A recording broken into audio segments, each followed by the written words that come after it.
दोस्तों आपको ये तो पता ही होगा कि महाभारत के युद्ध में दो दल लड़े थे, एक थे कौरव और एक थे पांडव। इस युद्ध में कौरवों की तरफ से एक व्यक्ति लड़े थे जिनका नाम है कर्ण। तो क्या आपको ये पता है कि कर्ण कौरवों की तरफ से लड़के भी पांडवों की तरफ से लड़े थे। अब आप सोच रहे होंगे कि मैं क्या कह रहा हूँ, आपको लग रहा होगा ये तो झूठ है, कर्ण तो कौरवों की तरफ से लड़े थे, वो भी अपने पूरे मन से। तो पूरी बात बताने से पहले मैं उम्मीद करूंगा कि आपने इस चैनल को सब्सक्राइब कर लिया होगा। अगर नहीं किया तो पूरी वीडियो देखना, उसके बाद जब जाओ तो चैनल को सब्सक्राइब करके जरूर जाना।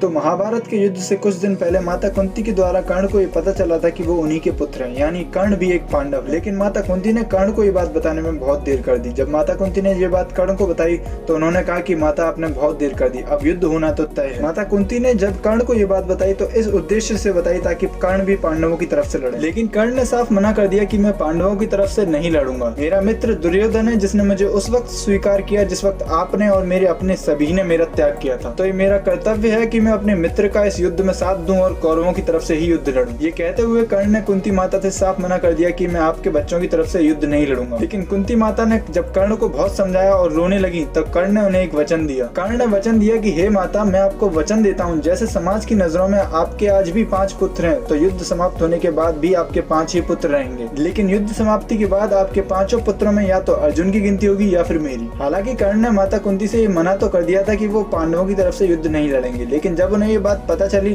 तो उनके मन में भी ये निराशा थी कि मैं क्या कर रहा हूँ। कर्ण सोचने लगे कि युद्ध में मैं अपने भाइयों के साथ ही कैसे युद्ध कर सकता हूँ, वो मेरे अपने सगे हैं और मेरा ही खून है, तो मैं उनसे कैसे युद्ध करूँ। बहुत सोचने और समझने के बाद कर्ण ने फैसला लिया कि वो युद्ध में सिर्फ अर्जुन से लड़ेंगे, क्योंकि 5 पांडवों में से एक भी ऐसा नहीं था जो कर्ण को हरा सके, उसमें गिनती अर्जुन की भी थी। लेकिन कर्ण को ये बात अच्छे से पता थी कि अर्जुन के सारथी भगवान कृष्ण है जो अर्जुन को हानि नहीं आने देंगे। इसके साथ साथ कर्ण को ये भी स्मरण था कि जब वो अपना अंतिम युद्ध लड़ रहे होंगे तो उनकी विद्या उनसे छीन ली जाएगी, यानी वो अपनी विद्या भूल जाएंगे, क्योंकि भगवान परशुराम का उन्हें ये शाप था कि जब भी तुम अपना अंतिम युद्ध लड़ोगे, जब तुम्हें अपनी विद्या की सबसे ज्यादा जरूरत होगी तब तुम अपनी विद्या को भूल जाओगे। ये सोच समझकर बड़ी चतुराई से कर्ण ने अपना धर्म भी निभाया और अपने भाइयों के प्रति अपना प्रेम भी। महाभारत का युद्ध जब कुरुक्षेत्र में शुरू हुआ तो अर्जुन के सिवा कर्ण ने किसी को भी नहीं देखा। युद्ध के अंतराल युधिष्ठिर, भीम, नकुल, सहदेव, कर्ण ने इनको कभी अपना निशाना नहीं बनाया, इनसे वो हमेशा दूर रहे। हालांकि कर्ण के लिए इनको हराना बाएं हाथ का खेल था। ये था कर्ण का चरित्र जिसने अपने मित्र को भी धोखा नहीं दिया और अपने भाइयों की भी मदद की। तो अगर आपको वीडियो अच्छी लगी हो तो प्लीज चैनल को सब्सक्राइब कीजिएगा और बेल आइकन को ऑन कर दीजिएगा ताकि आपको जल्दी से जल्दी अगली वीडियो का नोटिफिकेशन मिल जाए।